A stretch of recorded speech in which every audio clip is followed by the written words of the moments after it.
हमने एग्रीमेंट किया government of India के साथ। तो मेरे तीपरा मथा वॉरियर्स, आप लोग सुस्त हो गए हो।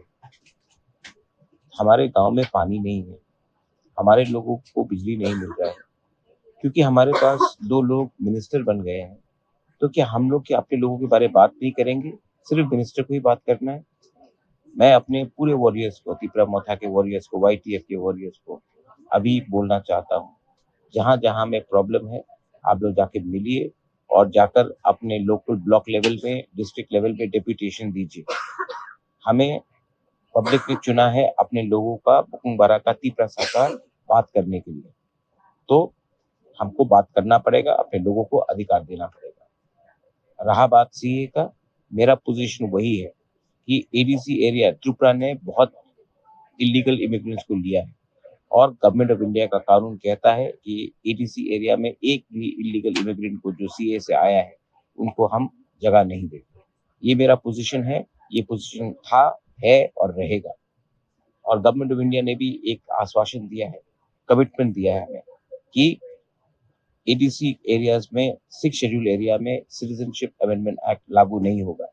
अगर वहां में कोई सेटल होने का कोशिश करता है तो तीपरा मथा और तीपरा मथा के वॉरियर्स को हर जगह में काम करना चाहिए।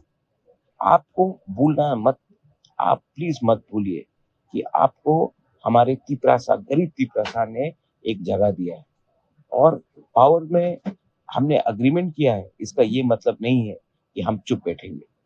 आपको कानून समझना चाहिए, आपको पेशेंस रखना चाहिए, लेकिन सबसे इम्पोर्टेंट बात है कि आपको अपना तिपरासा कम्युनिटी को नहीं भूलना चाहिए।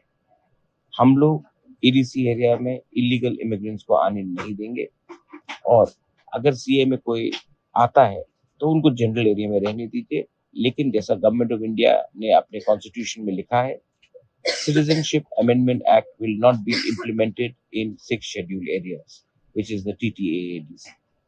और गांव में जाकर मिलिए लोग से, जहां में पानी नहीं है, बिजली नहीं है, मिलकर डीएम लेवल में, एज ब्लॉक लेवल में डेपुटेशन दीजिए।